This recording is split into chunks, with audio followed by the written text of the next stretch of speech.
Class മുറിയിൽ teacher കുട്ടികൾക്കൊക്കെ balloon വിതരണം ചെയ്തു. എന്നിട്ട് ഓരോരുത്തരോടും അവരവരുടെ പേര് എഴുതാനും പറഞ്ഞു. എന്നിട്ട് അത് വീർപ്പിച്ചിട്ട് ക്ലാസ് റൂമിൽ പറത്തുക.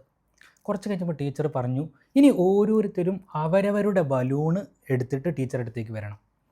ക്ലാസ് റൂം നിറച്ച് ബലൂണാണ്. 19 കുട്ടികളുണ്ട്. കുട്ടികൾ ക്ലാസ് റൂമിൽ മൊത്തം ഓടിക്കളിച്ചു. ആർക്കും അവരുടെ പേര് എഴുതിയ ബലൂൺ കണ്ടെത്താൻ കഴിഞ്ഞില്ല.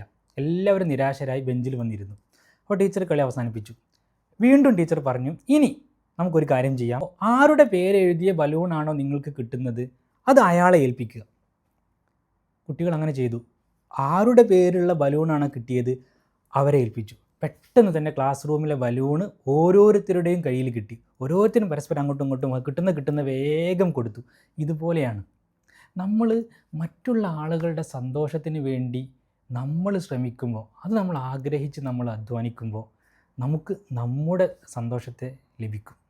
ക്ലാസ് മുറിയിലെ കുട്ടികൾ അവരുടെ ബലൂണ് മാത്രം തിരഞ്ഞു പോയപ്പോൾ അവർക്ക് കണ്ടെത്താൻ കഴിഞ്ഞില്ല. എന്നാലോ മറ്റുള്ളവരുടെ ബലൂണ് തിരഞ്ഞു പോയപ്പോൾ എല്ലാവർക്കും അവരുടെ ബലൂണ് തിരിച്ചു കിട്ടി.